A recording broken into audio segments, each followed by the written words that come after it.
మనకి నిజంగా hands up నిజంగా కూడా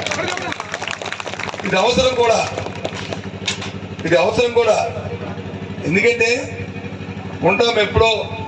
చాలా మంది కలుస్తారు కలపోతారు పెద్దలు పిల్లలు అందరూ ఉంటారు ఏదో పేపర్లోనో పత్రికల్లోనో లేకపోతే మాటల్లోనో టీవీల్లోనో చూస్తుంటాం కానీ ప్రత్యేకంగా చూడడానికి కానీ ప్రత్యేకంగా కలవడానికి కానీ ప్రత్యేకంగా మన తాలూకా విషయాన్ని పాల్పంచుకోవడానికి కానీ అవకాశం దొరకదు వాటికి వాటికన్నిటికీ ఇది ఒక అకేషన్ ఇది ఒక డయాస్ ఈ కార్యక్రమం ఒక సందర్భం కాబట్టి దాంట్లో ఆలోచన చేసుకోవాలని మరి దాంతోపాటు మన హెచ్చరిలో జరిగినప్పుడు ఇందాక అధ్యక్షులు పెద్దలు మాట్లాడినప్పుడు చెప్పారు ఏదో అక్కడ బిల్డింగ్ల గురించి సైట్ల గురించి లాస్ట్ టైం జరిగిన గురించి లాస్ట్ టైం చిన్న పొరపాటు జరిగింది మరి ప్రభుత్వంతో కేటాయించినప్పుడు అదేమో అలసత్వంగా ఇదేదో జరిగింది కాదు సరే జరిగిన దానికి అది పక్కన పెట్టుకుంటే అది అలసత్వమే అది మా అలసత్వమే అడ్మిటెడ్ మా చేతకంతనమే అడ్మిటెడ్ కానీ అది చేశాము దాన్ని దయచేసి నేను కూడా మాట్లాడుతూ ఉన్న పెద్దలతో కూడా దాన్ని పూర్తి చేస్తే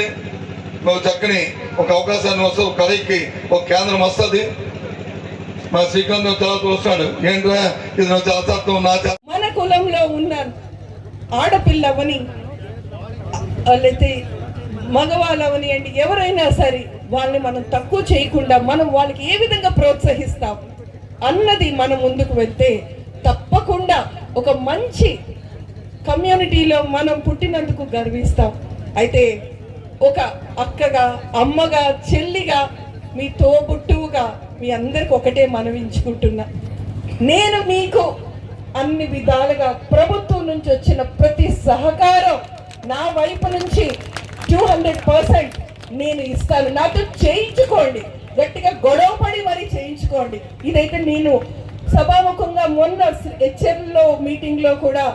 నేను